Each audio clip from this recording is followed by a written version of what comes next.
Let me set the stage. I'm Elise, 33, translator for a big shot company that keeps me on my toes with languages I barely knew existed until they handed me the dictionary. My life's not your typical fairy tale, it's more a series of plot twists. I married straight out of college, thinking I'd nailed life.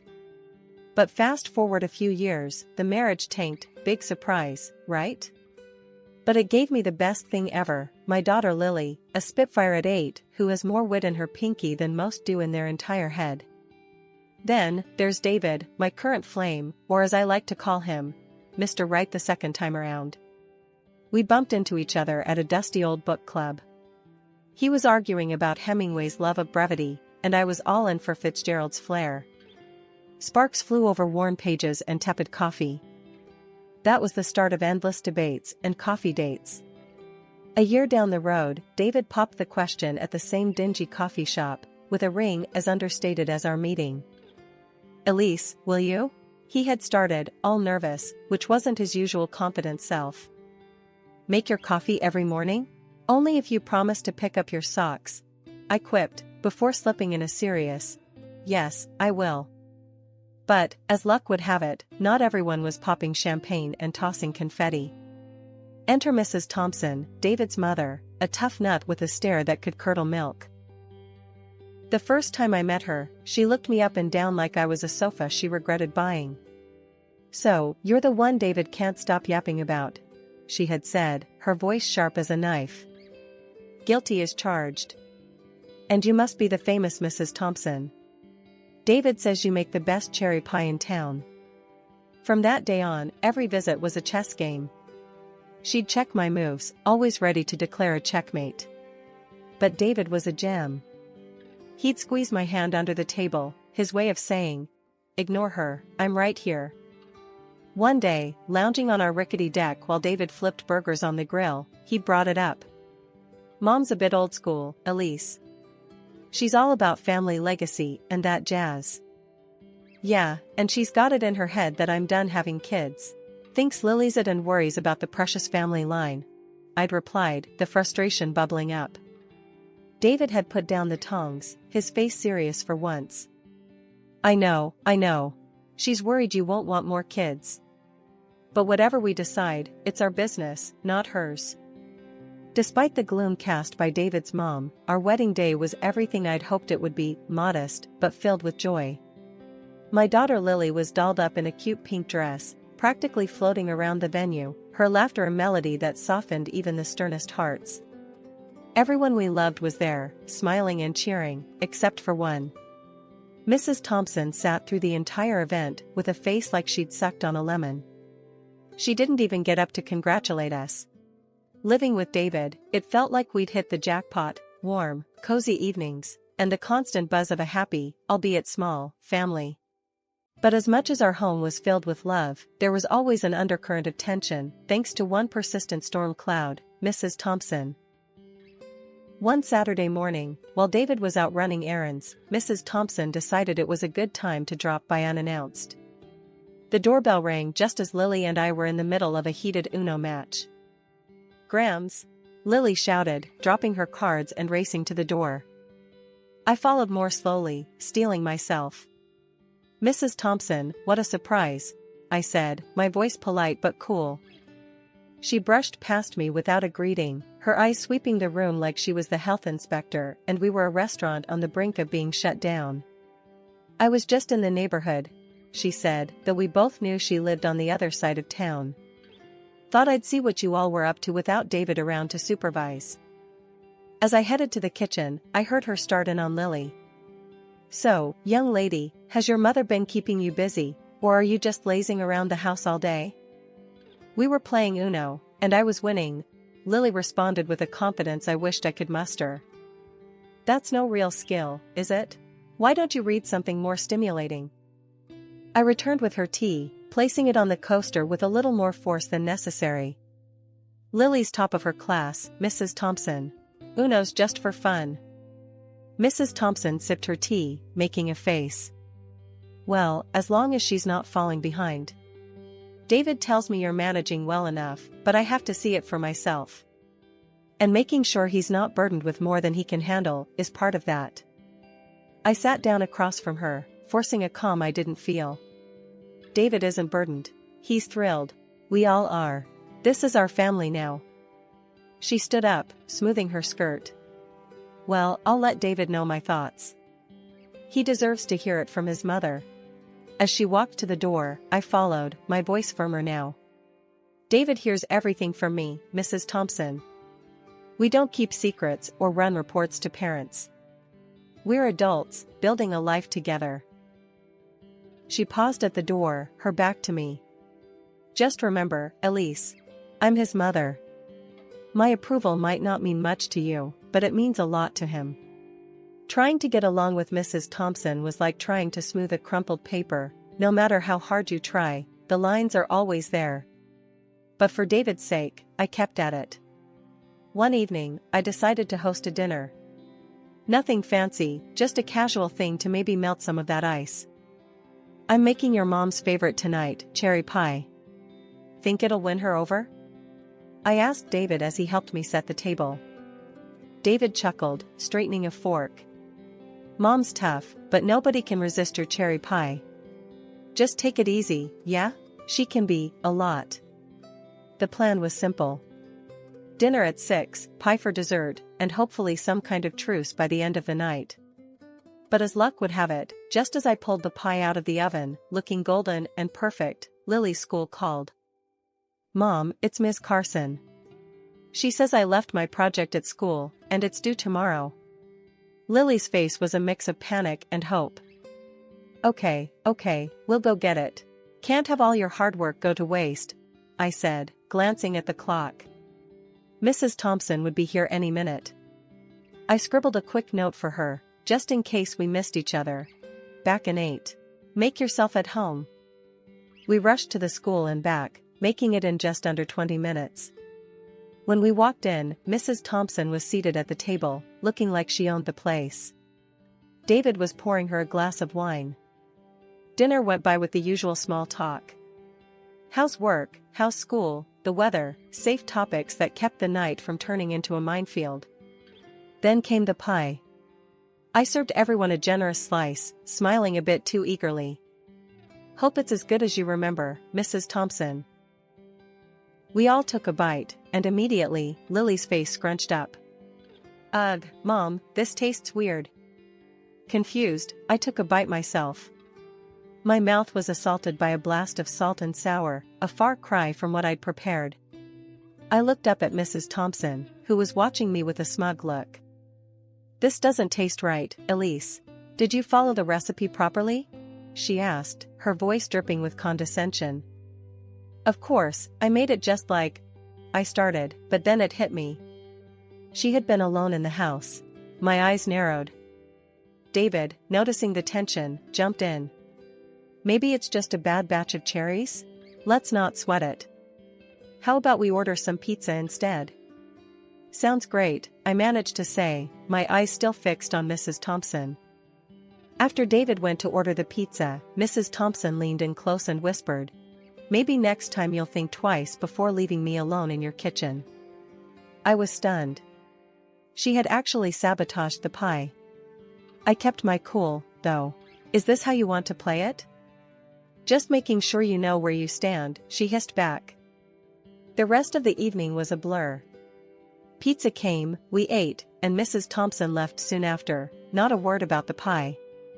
David seemed oblivious, happy even that we'd managed to salvage the night with takeout. Life after the pie incident felt like walking on eggshells, especially whenever Mrs. Thompson was around. But David, bless his heart, thought a change of scenery might do us some good. So, out of the blue, he comes home one evening, all smiles, waving a set of plane tickets like he's won the lottery. Guess what, Elise? We're going on vacation. And not just any vacation, India, he announced, practically bouncing on his heels. India? Seriously? I couldn't hide my surprise. India had been on my bucket list for as long as I could remember. But what about, your mom? David's face fell a bit, then he shrugged. Well, she's coming too. Thought it'd be good for all of us to spend some quality time together, bond a bit. I sighed, already dreading the drama, but not wanting to burst his bubble. Alright, if you think it's a good idea. When do we leave? In 2 weeks. I got it all planned out. We'll see the Taj Mahal, ride elephants, the whole 9 yards. His enthusiasm was infectious, and despite my reservations, I found myself getting excited about the trip. The weeks leading up to the trip were a whirlwind of planning and packing. Lists, shopping, more lists. The night before we were set to leave, David and I sat down with a map and a guidebook, marking out all the spots we wanted to visit. You really think your mom is going to ride an elephant? I joked, trying to keep the mood light. David laughed. I'd pay good money to see that. The day of the departure was chaotic. Bags everywhere, Lily running around in excitement, and Mrs. Thompson, well, she was her usual self, complaining about everything from the weight of her luggage to the timing of the flight. Why does it have to be so early? And why India? It's so far and exotic, she grumbled as we loaded up the car. Mom, come on, it's an adventure. Elise has always wanted to see India. We're going to have a great time, David tried to reassure her, giving me a wink. At the airport, Mrs. Thompson's mood hadn't improved. She fussed over her boarding pass, her seating arrangement, the lack of her preferred magazine at the airport shop. On the plane, Mrs. Thompson ended up seated separately from us, much to everyone's relief. She had managed to argue her way into an aisle seat closer to the front, away from our block of 3. As we soared above the clouds, heading towards an unknown experience, I couldn't help but wonder if this trip would bring us closer together or drive a deeper wedge. But ready or not, India awaited, and with it, a journey that was sure to be unforgettable. India was nothing short of an eye-opener, colors, chaos, and smells that could knock you sideways if you weren't careful. We'd been having the time of our lives, except, of course, for Mrs. Thompson, who found something to complain about at every turn. Still, David, Lily, and I were making the most of it, soaking up every experience. After a long day of sightseeing, we were back at the hotel, exhausted but happy. I was unpacking some of our stuff when I noticed Lily looking guilty, fidgeting next to her suitcase. What's up, Bug? You look like you're sitting on a secret, I nudged her gently. She bit her lip, then pulled out a package from her bag. Mom, look. Grandma gave this to me at the airport and told me to keep it a secret. She said it was a snack for when I get hungry. My heart sank as I saw the package. It was bacon. Lily, sweetheart, you know we can't bring meat into the country like this, right? It's against the law here. Lily's eyes widened, teary. I didn't know, Mom. Grandma said it was okay. Just then, David walked in. What's going on here? He asked, seeing the upset looks. I handed him the package, my voice tense. Your mom snuck this into Lily's bag. It's bacon, David. What? No, she wouldn't. His voice trailed off as he looked from the bacon to Lily's upset face. Dad, I'm sorry. I didn't mean to do anything bad, Lily cried out. David knelt down and hugged her. It's not your fault, honey. You didn't know. He looked up at me, worry creasing his forehead. Elise, what are we going to do? First, we get rid of this properly. Then, we need to have a serious talk with your mother, I said, more annoyed than ever. David nodded, still shocked but supportive. Yeah, okay. Let's handle this. We managed to dispose of the bacon without any issues, thankfully. But the mood was set for a confrontation. We found Mrs. Thompson in the hotel lounge, sipping tea as if she hadn't a care in the world. Mom, can we talk? David's tone was firm as he approached her, a sign he meant business. Mrs. Thompson looked up, her expression wary. What is it now, David? Can't you see I'm trying to relax? David didn't waste any time. Why did you give Lily bacon to bring here? You know that's illegal. It could have gotten us in serious trouble. Mrs. Thompson scoffed, rolling her eyes. Oh, please, it was just a few slices. You're making a mountain out of a molehill. It's not about the quantity, Mom. It's about following the law. And putting Lily in that position? Really? David's frustration was palpable. I stepped in, unable to hold back. Mrs. Thompson, what were you thinking? Putting your granddaughter in such a risky situation, just for what? A snack? She bristled, defensive. I was thinking of my granddaughter, unlike you, who drags her halfway across the world to places like this. That's enough, Mom. You're not making any sense, and what you did was wrong. Plain and simple, David cut her off. The conversation went around in circles for a while, with Mrs. Thompson refusing to see reason. But David stood his ground, and I couldn't have been prouder. Later that night, in our room, David apologized for his mother's behavior again. I'm sorry, Elise. I never thought she'd go this far.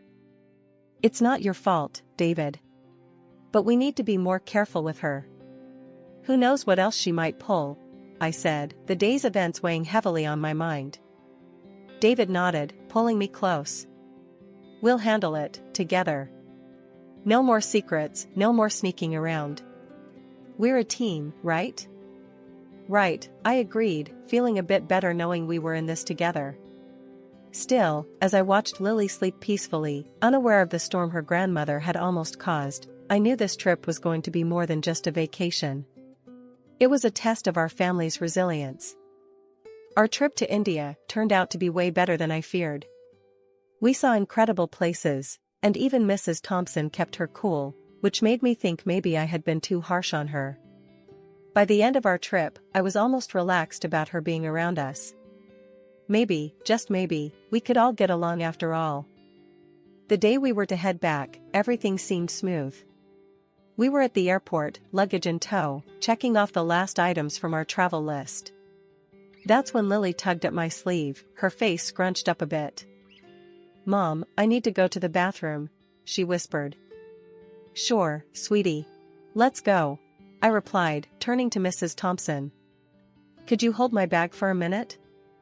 She smiled, a bit too sweetly. Of course, dear. Handing over my bag, I led Lily to the restroom, thinking nothing of it. When we came back, Mrs. Thompson was standing there, a triumphant smirk playing on her lips as she handed back my bag. Thanks, I muttered, but something about her expression set off alarms in my head. I didn't dwell on it, just handed the bag to David. Here, can you take this through? My hands are full. Sure thing, he said, slinging it over his shoulder as we headed to the security checkpoint. Lily and I passed through first, easy and clear. I waited on the other side, watching as David placed the bag on the conveyor belt. That's when everything went sideways. The security officers at the monitor started whispering urgently, pointing at the screen before motioning David aside. 2 more officers approached, their faces stern. What's going on? I called out, stepping closer, but a security officer held up a hand to stop me. Ma'am, please wait here, he said. Panic clawed at my chest as I watched them talk to David, his face growing paler by the second. Then, without warning, they escorted him to a small room off to the side. Mrs. Thompson rushed over and grabbed my arm, her earlier smugness replaced by concern. Elise, what's happening? Why are they taking David? I pulled my arm away, keeping my voice steady, despite the chaos. I gave him my bag to carry through the scanner. They found something in it, something that shouldn't have been there. Her eyes widened, and for a second, I saw fear flicker across her face. Without another word, she tried to follow the officers who took David, but the customs officials stopped her. That's when she lost it, her composure cracking like thin ice underfoot. It was me. I did it. I put those things in her bag, she shouted, trying to push past the officers. The officers, now alert to a deeper issue, brought her back to where I was standing. They started asking rapid-fire questions. It was then that Mrs. Thompson broke down completely, crying and shaking as she confessed. While Elise was with her daughter, I put the money and medicines in her bag, she sobbed, her voice echoing in the busy airport. I wanted her to get caught, to be held back here while we went home. I couldn't believe what I was hearing. It was one thing to suspect your mother-in-law didn't like you, but another to hear her admit to framing you. The customs officers took us all aside to sort through this mess. As we stood there, with officers buzzing around, taking notes, Mrs. Thompson turned to me, tears streaming down her face. "Elise, I'm so sorry. I thought if you were out of the picture, David would come back, that he'd realize his mistake. But I was wrong, so wrong. Please, can you forgive me?" I stared at her, feeling a mix of anger and pity. "You didn't just make a mistake. You almost ruined our lives." The officers had listened to everything, and after confirming the story with the surveillance footage, they decided to release David. He came back to us, his face a mask of shock and relief. When he saw his mother in handcuffs, something inside him seemed to break. "Mom, how could you?" His voice was barely a whisper, but it cut through the noise around us like a knife. "I wanted to protect you," Mrs. Thompson cried, trying to reach out to him. The police took Mrs. Thompson away to process her for the crimes she admitted to, leaving us in a bubble of stunned silence. As we headed to the gate to catch our rescheduled flight, I leaned on David, the events of the day replaying in my mind.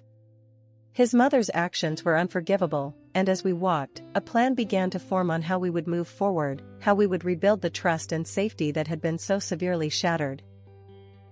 Back home, the silence of our living room felt like a stark contrast to the chaotic noise of the airport police station. David and I sat with cups of tea that had long gone cold, the events of the past few days settling around us like dust after a storm. David broke the silence first, his voice low and weary.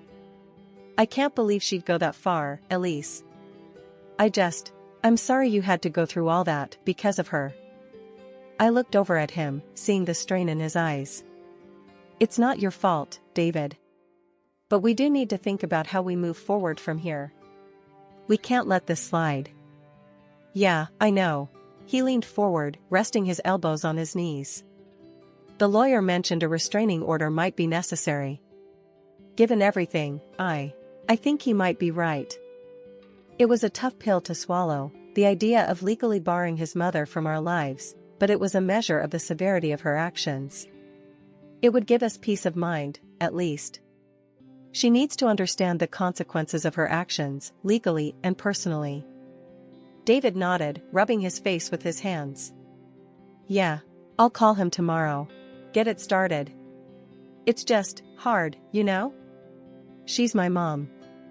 I reached out, taking his hand. "I know she is. And this doesn't mean you don't love her. But we have to protect our family, David. We have to protect Lily." A few days later, the restraining order was in place. It was a surreal feeling, knowing that it had come to this. When David told Lily, he did it in a way that was gentle, but honest. "Grandma made some very bad choices, and for now, we need to make sure we're all safe," he explained to her. Lily nodded, her understanding far beyond her years. "Is Grandma going to be okay?" she asked, her small voice full of concern. "We hope so, sweetheart.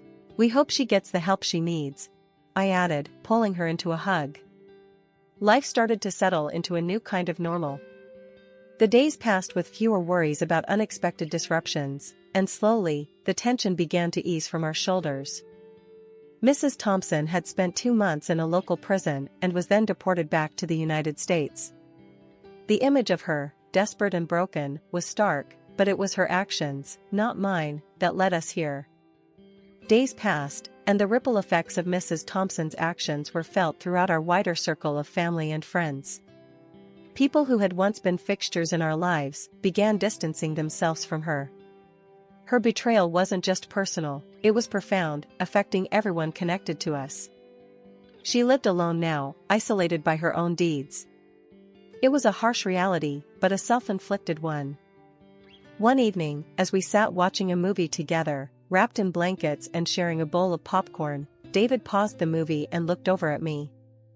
"Elise, I've been thinking a lot about everything that's happened. And I just want to say thank you. For being so strong, for being the rock for this family." I smiled, leaning into him. I do it for us, for all of us. Because that's what you do when you love someone, you stand by them. As we resumed the movie, I looked over at Lily, her eyes heavy with sleep, safe in the knowledge that she was loved and protected. Reflecting on everything, I realized that family isn't just about the good times. It's about who stands with you during the trials, who holds your hand when the path gets rocky.